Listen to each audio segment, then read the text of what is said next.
بسم اللہ الرحمن الرحیم۔ سلسلہ دروس احیاء العلوم بحمد اللہ تعالی۔ آج ہمارا درس نمبر 157 156 دروس ہمارے بحمد اللہ مکمل ہو چکے۔ باب چل رہا تھا درود پاک کے مختلف واقعات، جس میں ہمارا دینی فائدہ بھی ہے، دنیاوی فائدہ بھی ہے، اس زندگی کا فائدہ بھی ہے، قبر کا بھی ہے، آخرت کا بھی ہے۔ وہ سلسلہ ایک جاری تھا، تو وہی سلسلہ آگے بڑھاتے ہیں۔ ایک نیک بزرگ تھے محمد بن سعید، ان کا نام اس میں گرامی تھا۔ وہ کہتے ہیں میں نے اپنے اوپر اس بات کو لازم کر لیا تھا کہ میں نے اتنی دفعہ اللہ کے محبوب صلی اللہ علیہ وآلہ وسلم کی ذات پر درود پاک پڑھنا ہے، اس کے بعد میں نے سونا ہے۔ بعض حضرات کا کہ معمول ہوتا ہے وہ سونے سے پہلے کچھ کام کرنے ہوتے ہیں، تو پھر اس کے بعد ہی انہوں نے آرام کرنا ہوتا ہے۔ تو بہرحال یہ وہ شخص تھے جنہوں نے درود پاک کی ذمہ اپنے اوپر لگا لیا تھا کہ میں نے درود پاک پڑھنا ہے، اس کے بعد ہی میں نے کیا کرنا ہے، آرام کرنا ہے۔ کہتے ہیں ایک مرتبہ میں اپنے بالا خانے میں بیٹھا تھا، تو درود پاک پڑھتے آنکھ لگ گئی۔ تو کہتے ہیں اسی بالا خانے میں سوئی ہوئی تھی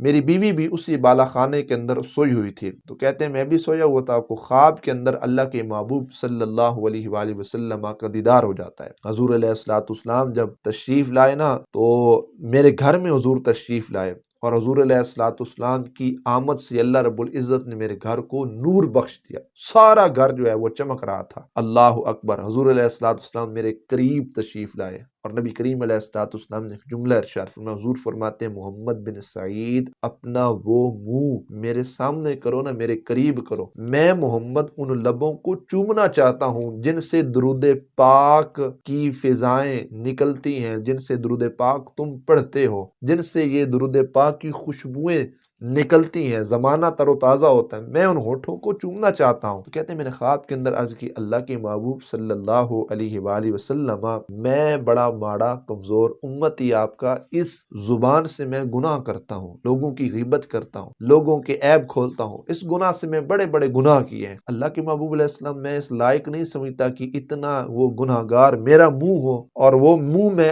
آپ کے سامنے، اور آپ اللہ کے نبیوں کے سردار ہیں، لہٰذا میں بڑا ماڑا اور کمزور آدمی ہوں، لہٰذا اللہ کے محبوب علیہ السلام آپ کرم نوازی فرمائیں اور میرے آ کر کیا کریں، رخساروں پر بوسے دیں۔ اللہ اکبر۔ اللہ کے محبوب علیہ السلام نے محمد بن سعید کے رخساروں پر بوسہ دیا، وجہ یہ تھی درود پاک کی وجہ سے دیا۔ اللہ اکبر۔ تو کہتے ایسی خوشبو مہکی نا، جس کے آگے دنیا کی تمام جو خوشبوئیں تھیں نا، وہ چھوٹی پڑ گئی، اتنی خوشبو تھی جو حضور علیہ السلام نے بوسہ دیا۔ اللہ اکبر۔ اور کہتے ہیں کہ جب میں بیدار ہوا نا صبح کے وقت، تو میرا جو سارا گھرانہ تھا وہ خوشبوؤں سے معطر تھا، جس طرح عطر نہیں گھر میں پھینکا جاتا، چھڑکا جاتا، خوشبوئیں چھڑکی جاتی ہیں کہ خوشبوئیں آئیں، کہ میرا سارا گھرانہ جو تھا وہ خوشبوؤں سے بھرا ہوا تھا۔ اللہ اکبر۔ کہتے ہیں میرے 8 روز تک میرے رخساروں سے ان خوشبوؤں جو حضور علیہ السلام نے بوسہ دیا نا، وہ خوشبوئیں آتی نہیں۔ اب ایمان سے بتائیے، ایک شخص ہے وہ نماز بھی پڑھتا ہو، درود پاک بھی پڑھتا ہو، اور ظاہری بات ہے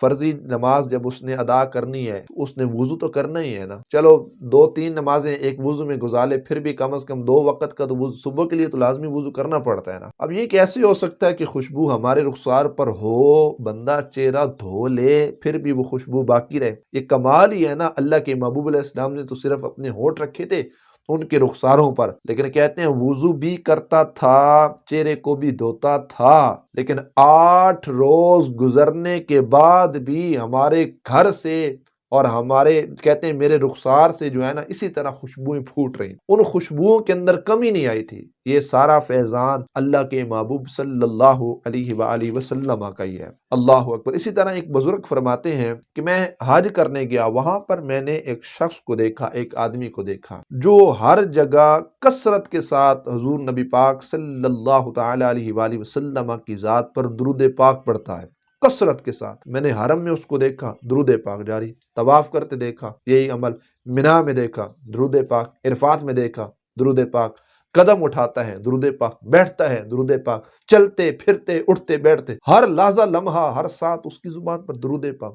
میں بڑا حیران ہوا کہ یہ کون سا عمل ہے، کتنی محبت کرتا ہے ہمارے آقا صلی اللہ علیہ وآلہ وسلم سے کہ یہ کثرت کے ساتھ اس مقدس سرزمین پر حضور کی ذات پر درود پاک پڑھنے کے اندر مصروف عمل ہے۔ اللہ اکبر۔ کہتے میں نے آخر کار نہ اس بندے سے سوال کیا، جا کر سلام دعا کیا، میں نے کہا حضور والا آپ یہاں پر میں نے آپ کو کئی روز سے دیکھا ہے، آپ بڑی کثرت کے ساتھ نا حضور کی ذات پر درود پاک پڑھتے ہیں، تو یہ کیا ماجرا ہے آخر؟ اس کی کوئی حکمت ہے، کوئی وجہ ہے، کوئی سبب ہے تو وہ مجھے بھی ارشاد فرمائیے۔ اللہ اکبر۔ یہ سن کر اس نے بتایا کہ میں اپنے باپ کے ساتھ حج کے ارادہ سے خراسان کے ایک علاقے سے چلا، ہم کوفہ پہنچے تو میرے والد گرامی بیمار ہو گئے کوفے کے اندر، پھر بیماری دن بدن بڑھتی رہی، حتیٰ کہ میرے والد صاحب جو تھے وہ فوت ہو گئے۔ اللہ اکبر۔ کہتے میں نے ان کا جو چہرہ تھا نا اپنے والد گرامی کا، وہ کپڑے کے ساتھ ڈھانپ دیا۔ تھوڑی دیر کے بعد جب میں نے اپنے والد کا چہرہ دیکھا نا اور کپڑا اٹھایا تو اللہ معاف کرے میرے والد کا جو چہرہ تھا نا وہ ایک گدھے کی شکل اختیار کر گیا، چہرہ بگڑ گیا تھا، تغیر تبدل ہو گیا تھا۔ اللہ میں بڑا گھبرایا،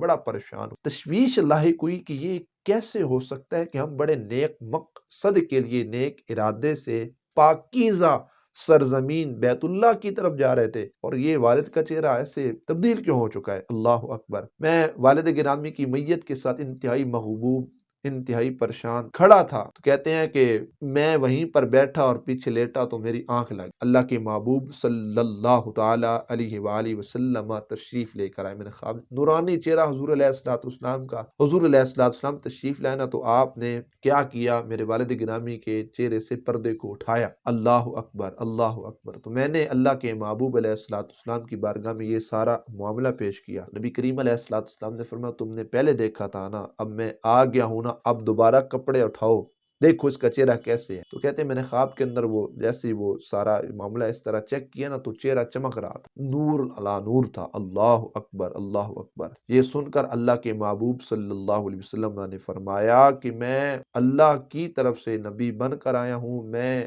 اپنی امت کے پریشان لوگوں کی مدد کرتا ہوں، بے سہاروں کا میں سہارا ہوں۔ اللہ اکبر۔ تو میں نے اللہ کے محبوب علیہ السلام کی بارگاہ میں عرض کی، اللہ کے محبوب علیہ السلام میرے والد کا چہرہ یہ اس طرح تغیر تبدل، یہ تبدیل کیوں ہوا؟ تو حضور علیہ السلام نے فرمایا تیرا والد جو تھا وہ سود خور تھا، سود کا کاروبار کیا کرتا تھا، یا سود کماتا تھا، یا سود لیتا تھا، یا سود کھاتا تھا، یا سود میں معاونت کرتا تھا۔ اور قانون قدرت یہ ہے کہ سود خور یعنی کہ سود کھانے والے کا جو چہرہ ہوتا ہے نا وہ دنیا کے اندر یا تو تبدیل ہو جاتا ہے یا پھر آخرت کے اندر تبدیل ہو جاتا ہے۔ اور تیرے باپ کا چہرہ دنیا میں ہی تبدیل ہو گیا، لیکن تیرے باپ کی یہ عادت تھی کہ رات بستر پر لیٹنے سے پہلے یہ 100 مرتبہ حضور نے فرمایا میری ذات پہ درود پاک پڑھتا تھا۔